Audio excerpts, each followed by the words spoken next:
Както вече разбрахме, днешното състезание е за бързина. Някои от участниците обаче, ако им се отдаде такава възможност, могат да ни покажат спиращи дъха изпълнения. Защото, както ни казаха, те търсят най-вече адреналина в този спорт и са ненадминати в каскадите с кайтсърф.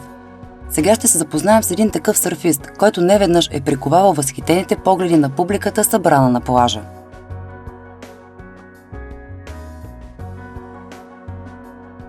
Разбрахме, че ти обичаш много екстремното.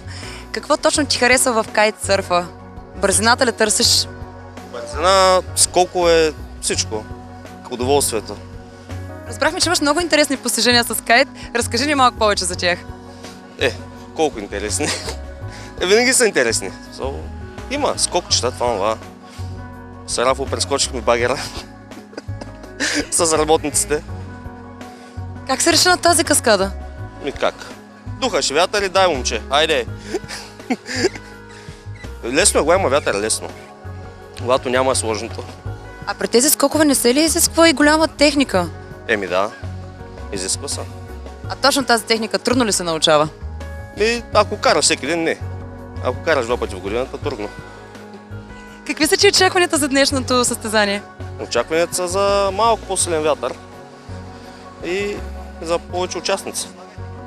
Разбрахме, че в последните години има все повече млади хора, които се ориентират към този спорт. Според теб това така ли е? Да, така е. И млади, и не чак толкова млади, и по-възрастни има.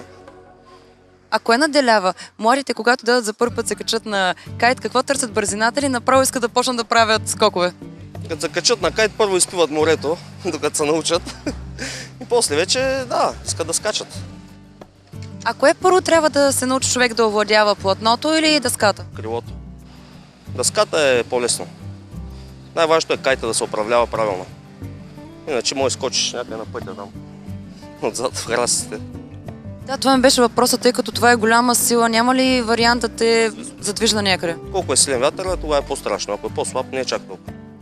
А вярно ли е, че преди човек въобще да влезе във водата при начинаещите, трябва първо да се научи да управлява крилото на пясъка? Да.